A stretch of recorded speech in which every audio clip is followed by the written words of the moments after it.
चलिए पढ़ते हैं कार्बन एंड्स कंपाउंड के बारे में। ये फ्लो चार्ट है। फ्लो चार्ट आप लास्ट में देखिएगा। अभी हम पढ़ते हैं direct electro about carbon. Carbon से पढ़ते हैं हम, ठीक है। कि फ्लो चार्ट आपको पहले समझ में नहीं आएगा, आप इसको बाद में समझोगे तो ही सही रहेगा, ठीक है ना। तो चलिए पढ़ते हैं कार्बन के बारे में। कार्बन की पहचान क्या है, ठीक है ना। कार्बन की पहचान ये है कि उसका जो एटॉमिक नंबर होता है वो 6 होता है, ठीक है ना।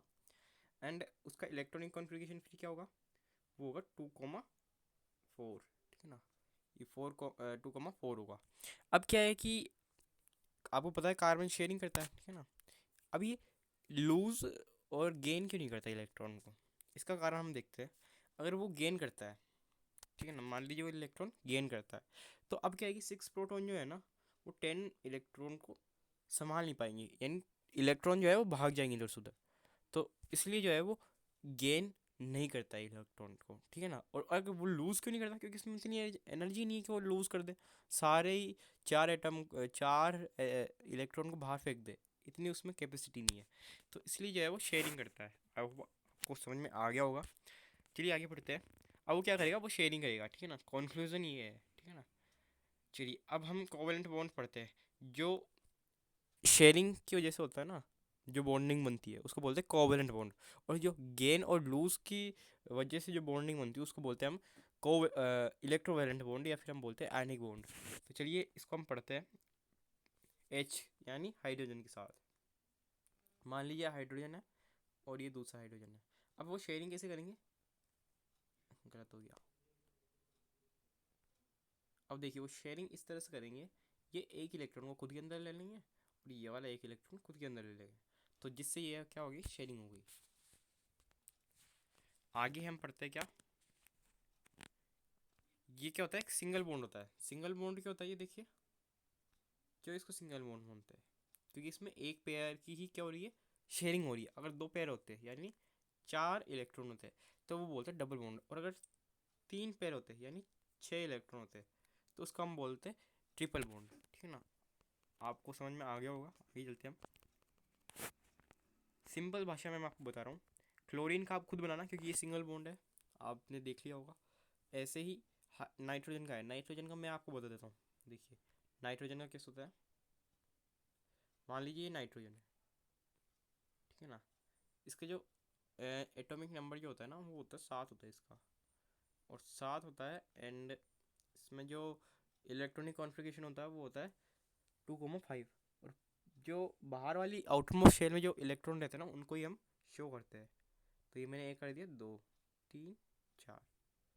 सॉरी 4 तो गलती हो गई है, 1, 2, 3, यहाँ पर 1, 2, ठीक है ना। 5 हो गए पूरे के पूरे। अब हमको क्या करना है, एक दूसरा नाइट्रोजन लेना है। दूसरा नाइट्रोजन ये रहा, ये इसमें क्रॉस से हम दिखाएंगे, 1, 2, 3, ये 1, ये 2। अब ये क्या करेंगे, ये शेयरिंग करेंगे। ये शेयरिंग इस तरह से करेंगे, ठीक है ना, ताकि जो दोनों को है वो अंदर ले ले। तीन तीन इलेक्ट्रॉन जरूरी है, इसलिए वो ले रहे हैं। तो इसमें क्या हो गया, इसमें ट्रिपल बॉन्ड बन गया, क्योंकि इसमें 3 पेयर बन रहे हैं, ठीक है। चलिए आगे पढ़ते हैं हम। फॉर्मेशन ऑफ ऑक्सीजन मॉलिक्यूल आप खुद करना ट्राई। आगे चलते हैं। बाकी मीथेन का मैं आपको बता देता हूँ। मीथेन का कैसे करते हैं, मान लीजिए सी है, मतलब सी यानी कार्बन है, और यहाँ पर एक हाइड्रोजन है, यहाँ पर एक हाइड्रोजन है, यहाँ पर एक हाइड्रोजन है, और यहाँ पर एक हाइड्रोजन है। हाइड्रोजन के जो इलेक्ट्रॉन है उसको हम दिखाते हैं डॉट स्ट्रक्चर से, ठीक है ना। क्लोरीन के दिखाएंगे क्रॉस से। ये 1, ये 2, ये 3, ये 4। 4 ही होते हैं इसके पास इलेक्ट्रॉन, मतलब चारों के पास। अब देखते हैं क्रॉस स्ट्रक्चर है, ये क्रॉस, ये क्रॉस, ये क्रॉस, ये क्रॉस। अब ये कार्बन तो पूरा ये ले लेगा, ठीक है ना। कार्बन पूरा ये ले लेगा। हाइड्रोजन ये 2 ले लेगा, ये 2 ले लेगा, ये 2 ले लेगा, और ये ले लेगा, ठीक है ना। तो इस तरह से जो है हमारा कोवलेंट बॉन्ड इस तरह से बनता है। बाकी सब में दोनों में एक एक पेयर की हो रही है, तो इसमें सिंगल बॉन्ड ही बनेगा, ठीक है ना। चलिए आगे चलते हैं। ऐसे ही अमोनिया का है। अमोनिया का आप देखना। फॉर्मेशन ऑफ सल्फर एक बार देख लो। सल्फर में थोड़ी सी दिक्कत आ सकती है। तो देखिए सल्फर का क्या है कि सल्फर में जो है ना उसको यहाँ पर लगाते हैं, ठीक है ना। देखिए थोड़ा सा जूम करके दिखा दूँ। सल्फर ऊपर और नीचे का जो सल्फर है उसमें क्या करते हैं, ऊपर तो दो बिंदु लगाते हैं, साइड में एक एक लगा देते हैं और नीचे भी दो दो लगा देते हैं, ठीक है ना। थोड़ा सा इसको बड़ा करके देखा, ऊपर दो लगाएंगे, साइड में एक एक लगा देंगे, नीचे दो दो लगा देंगे, ठीक है ना। ऐसा ही करना नीचे वाले सल्फर में भी। देखिए इसमें भी ऐसे ही कर रखा है। और साइड वाले में क्या करना है कि ऊपर एक लगाना है, नीचे एक लगाना है और साइड में दो दो लगा देना है। तो इससे जो है हमारा सल्फर का जो है बनाना आसान हो जाएगा। अभी मैं इसमें बना के दिखा नहीं सकता, नहीं तो मैं बना देता इसको। मैं एक बार कोशिश ज़रूर कर सकता हूँ इसको बनाने का। मान लीजिए सल्फर है, नहीं बनेगा शायद, मेरे हिसाब से छोटी सी जगह पड़ गई है इसलिए नहीं बनेगा। आगे चलते हैं हम। फॉर्मेशन ऑफ सल्फर, ये मैंने आपको बता दिया है। एटॉमिक नंबर 16 होता है, इलेक्ट्रॉनिक कॉन्फ़िगरेशन 286 होगा, ठीक है ना। और 6 इसके दिखाने हैं, ज़्यादा इसमें नहीं दिखाना, जैसे कि इसमें दिखा रखा है, जैसे 6 आउटर मोस्ट सेल के दिखाते हैं, बाकी ही नहीं दिखाते, ठीक है ना। आगे चलते हैं। Properties of covalent bond. Covalent bond की प्रॉपर्टीज़ ये होती है कि वो एक तो लो मेल्टिंग पॉइंट होते हैं एंड लो बॉइलिंग पॉइंट होते हैं, ठीक है ना। क्योंकि उसमें इंटर मोलिकुलर फोर्सेस जो है ना वो कम होते हैं। अब क्या है कि इलेक्ट्रॉन है, ठीक है ना, अब वो ना तो गेन हो रहा है ना लूज हो रहा है, तो एनायन और केटायन बनेंगे नहीं, तो उसमें कोई चार्ज नहीं देता, ठीक है ना। यही लिखे हुआ है सेकंड पॉइंट में। अब देखते हैं एलोट्रॉप्स ऑफ कार्बन को।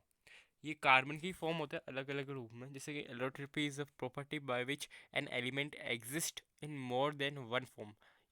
इसमें टू फॉर्म होना चाहिए पर वन फॉर्म भी चल जाएगा। यानी एक या एक से ज़्यादा फॉर्म में जो होते हैं ना उनको बोलते हैं एलोट्रॉप ऑफ कार्बन, यानी एलोट्रॉप उनको बोलते हैं। अब देखिए डायमंड का एलोट्रॉप क्या होता है। डायमंड में जो है ना, डायमंड होता है कार्बन का एलोट्रॉप।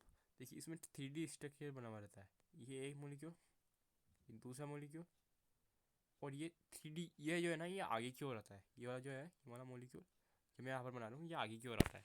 तो इसको अब 3D तो बना नहीं सकता मैं, तो इसलिए जो है ये इस तरह से दिखता है।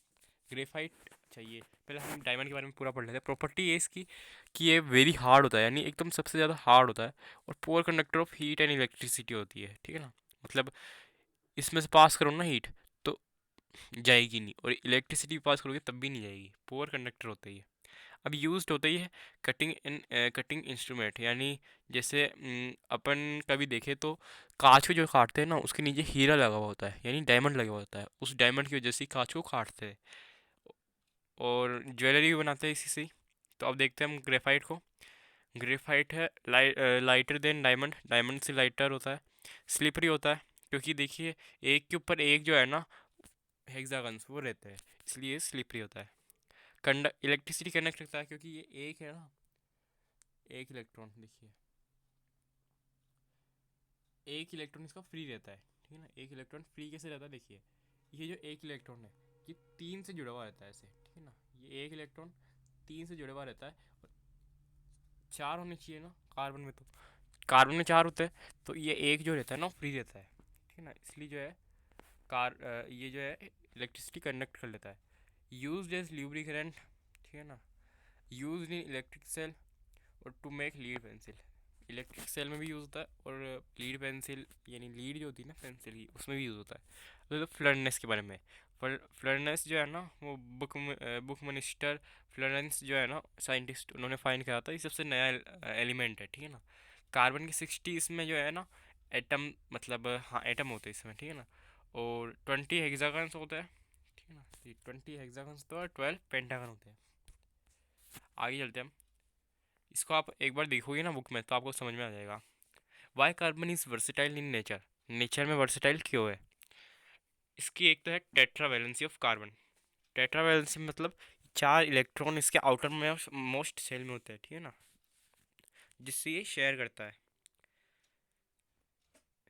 इसको भी हम पढ़ेंगे। केटिनेशन होता है, यानी अपने ही किसी एटम के साथ जुड़ जाना लंबे लंबे चेन्स में, ब्रांच में या रिंग स्ट्रक्चर में। Tendency of more multiple bonds, यही दोनों सेम है, केटिनेशन और टेंडेंसी।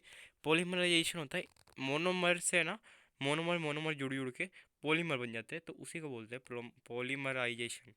अब जैसे ईथेन है, ठीक है ना, वो ईथेन बहुत सारी जुड़ जाएंगी तो पॉलीथीन बन जाएगा, मतलब इथीन जो है, अभी आप आगे पढ़ोगे ethene alkene, alkanes, sorry alkanes, alkenes और अल्काइंस। तो इथीन जो है ना वो सेकंड कैटेगरी में आता है। तो इथीन, इथीन जुड़ जुड़ के बहुत सारे इथीन जुड़ करके पॉलीथीन बन जाएंगे, तो वो पॉलीमराइजेशन ही होता है। आइसोमर्स क्या होता है, यानी उनके कंपाउंड मॉलिक्यूलर फार्मूला तो सेम होता है पर स्ट्रक्चरल फार्मूला अलग होता है, तो उसको बोलते हैं आइसोमर्स। तो हम शुरू से पढ़ते हैं इसको। Tetravalent carbon has 4 electron in outermost shell, hence its valency 4, that is H is it is capable for bonding or pairing with 4 other carbon atoms or with the other atoms of the some other monovalent atoms like hydrogen, halogen होते हैं chlorine और bromine. आगे पढ़ोगे आप series में, होमोलोगो series में, ठीक है ना। कैटिनेशन, कैटिनेशन मतलब आपने ये तो समझ ही होंगी, टेट्रावैलेंसी यानी चार इसमें जो है ना आउटर मोस्ट सेल में चार होते हैं इलेक्ट्रॉन, जिससे ये बाउंड बना लेता है दूसरे कार्बन एटम के साथ, या फिर दूसरे जो है मतलब हाइड्रोजन हेलोजन के साथ, इनके साथ बना लेता है। कैटिनेशन होती है एक ही चेन में जुड़ जाना, जैसे कि मान लीजिए ये है कार्बन, ये जुड़ गया, ये खूब सारे जुड़ गया, ठीक है ना। ये जुड़ते जा रहा है, जुड़ते जा रहा है, ये सी हो गया, ये सी हो गया, ये सी, ये सी, ये सी, ठीक है ना। तो इस तरह से जुड़ गया ना, इसको बोलते हैं कैटिनेशन। टेंडेंसी ऑफ दोनों सेम ही है जो मैंने समझाया था। पॉलीमराइजेशन मैंने आपको समझा दिया, मोनोमर जुड़ जुड़ के पॉलीमर बन जाते हैं। Compounds, compounds having same molecular formula, जैसे CH4 है, ठीक है ना। शायद ये बन सकता है CH4 में, बना के देखता हूँ। C, ये H, ये ऐसे भी तो बन सकता है, नहीं H, अच्छा H डबल नहीं हो सकता, इसलिए आगे आएगा तो मैं समझाऊंगा। H डबल नहीं हो सकता ना, डबल बॉन्ड नहीं हो सकते H में, इसलिए नहीं समझा मैं अभी इसको। तो आइसोमर्स इसी को बोलते हैं, मतलब कंपाउंड तो मतलब जैसे कि मोलिकुलर फार्मूला तो सेम है बट स्ट्रक्चरल फार्मूला अलग है, उसको बोलते हैं आइसोमर्स। टाइप्स ऑफ कंपाउंड समझ लेते हैं हम। कार्बन कंपाउंड होता है, ऑर्गेनिक कंपाउंड होता है, हाइड्रो कंपाउंड होता है। कार्बन कंपाउंड तो वो होता है जिसमें सिर्फ कार्बन हो, मतलब सिर्फ नहीं, बाकी सब भी हो पर कार्बन हो। ऑर्गेनिक कंपाउंड होता है जिसमें हाइड्रोजन एंड कार्बन हो, ठीक है ना। और हाइड्रोकार्बन होता है जिसमें हाइड्रोजन और कार्बन सिर्फ यही हो, उसको बोलते हैं हाइड्रोकार्बन। देखिए हाइड्रोकार्बन के जो होते हैं ना वो दो होते हैं, ठीक है ना। नहीं पढ़ना, मैंने इसमें लिखा है नहीं पढ़ना। नहीं पढ़ना मीन्स ये नहीं पढ़ना, मतलब नहीं पढ़ना मतलब ये नहीं पढ़ना, एस एलिसाइक्लिक एरोमेटिक ये सब नहीं पढ़ना, ठीक है ना। ये ऐसे ही बना दिए है एक्स्ट्रा नॉलेज के लिए। देखिए हाइड्रोकार्बन्स के दो टाइप होते हैं, सेचुरेटेड और अनसेचुरेटेड। सेचुरेटेड में वो होता है compounds of carbon which are linked with single bond between the carbon, ठीक है ना। कंपाउंड जो कि एक बॉन्ड से जुड़े हुए हो उसको बोलते हैं सेचुरेटेड कंपाउंड, ठीक है ना। अल्केन्स इसमें जो है ना वो आता है, अल्केन्स, अल्किन्स। अनसेचुरेटेड में क्या होता है, compound of carbon which are linked with more than single bond, more than one bond between the carbon atoms, यानी जो कार्बन एटम्स के बाद में बीच में ना एक से ज़्यादा हो, यानी दो या तीन हो, तो उसको बोलते हैं हम अनसेचुरेटेड। अनसेचुरेटेड मतलब देखिए सेचुरेटेड में तो ऐसा होता है कि कैपेसिटी इतनी है, कैपेसिटी इतनी है, ठीक है ना, इससे ज़्यादा कुछ नहीं बना सकता। पर अनसेचुरेटेड में कैसे होता है, जैसे अल्कल इथेनॉल है, कार्बन ये रहा, दो बन गया, ठीक है ना। दो बॉन्ड यहाँ पर हो गए, ये एच, ये एच, ये एच, ये एच। अब इसको है ना, इसको तोड़ करिए हम एक बॉन्ड यहाँ पर बना सकते हैं एंड एक बॉन्ड यहाँ पर बना सकते हैं, तो ये हो गया ना एच एच। तो ये कितना मतलब अनसेचुरेटेड, अनसेचुरेटेड यानी फिक्स नहीं होता, कैपेसिटी है अभी उसमें, और सेचुरेटेड में कैपेसिटी बस इतनी थी, ठीक है ना, उसको बोलते हैं। जैसे अब इथेन, मीथेन में देखिए मीथेन में बस इतना ही है, ठीक है ना। मीथेन और कुछ नहीं कर सकता, बस इतना ही कर सकता है। जैसे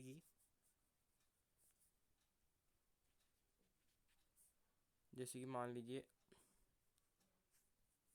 ये रहा एच, ये रहा एच, ये रहा एच, ये रहा एच। अब ये कहीं से तोड़ के कुछ और नहीं लगा सकते, ठीक है ना, इसलिए इसको बोलते हैं सेचुरेटेड। आगे चलते हैं अल्केन्स में। अल्केन्स में आपको समझा दिया मैंने, सिंगल बॉन्ड जिसमें बन जाता है ना उसको बोलता है अल्केन्स, और डबल बॉन्ड जिसमें बन जाता है वो तो अल्कीन्स, और जिसमें ट्रिपल बॉन्ड बन जाता है उसको बोलते हैं alkynes. Which have more than two bonds और triple covalent bond is called alkynes, ठीक है ना। अब इसका जनरल फॉर्मूला क्या होता है, CN प्लस, अच्छा ये CN प्लस H2N, इसको बोलते हैं जनरल फॉर्मूला, ठीक है ना। CN प्लस H2N, यही होता है इसका जनरल फॉर्मूला। CN प्लस नहीं होता शायद, है ना, मेरे हिसाब से। यहाँ पर मैंने प्लस गलत लगा रखा है, यहाँ पर प्लस नहीं होता। CN H2N, है ना, H2N प्लस 2, ठीक है ना। इस तरह से ही जो है जिसका जनरल फॉर्मूला था, इसको आगे और समझेंगे हम। इस वीडियो के लिए इतना ही, मिलेंगे अगली वीडियो में इसी का पार्ट लेकर के। अब पढ़ेंगे हम आगे IUPAC नोमेनक्लेचर, क्योंकि देखिए 15 मिनट पढ़ो थोड़ा ही, पर दिमाग में पूरा आ जाना चाहिए, ठीक है ना। तो इसी के लिए यहाँ पर ही हम छोड़ते हैं। आगे का जो है हम आगे बढ़ाएंगे, यहाँ तक आपको सस्पेंस में रखते हैं। आगे हम बताते हैं कि ये CN प्लस H2N किस काम में आता है, CN H2N प्लस 2 किस काम में आता है, तो ये जो है आगे बताएंगे। और प्रीफिक्स सफिक्स भी हम आगे बताएंगे, ठीक है ना। बाकी मिथ इथ या फिर अल्कीन एल्काइंस जो भी है हम आगे बताएंगे।